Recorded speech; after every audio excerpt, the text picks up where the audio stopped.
কালিম্পংয়ে আমাদের ১ম হোমস্টে ছিল জিকারাম ময়রাং ভ্যালি হোমস্টে। হোমস্টেটা ভীষণ সুন্দর ছিল।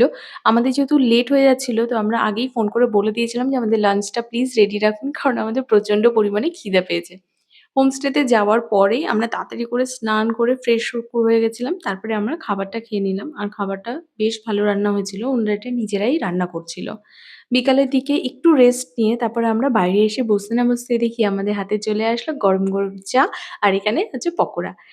স্ন্যাক্সটা এনজয় করলাম। একটু হাঁটাহাঁটি করছিলাম এখানে। তারপরে না ভাবলাম চলো কিছু ফটো আর ভিডিও নিই। জাস্ট ফটো আর ভিডিও কয়েকটা ক্লিক করার পরপরই দেখি ঝিরিঝিরি বৃষ্টি শুরু হয়েছে। ভাবলাম বেশ তো ভালো ঝিরিঝিরি বৃষ্টি শুরু হয়ে গেল। কিন্তু তারপরে এত মুষলধারে বৃষ্টি হয়েছে আর ওয়েদারটা এতটা সুন্দর হয়ে গেছিল যে আমরা ভীষণ এনজয় করেছি এই টাইমটা।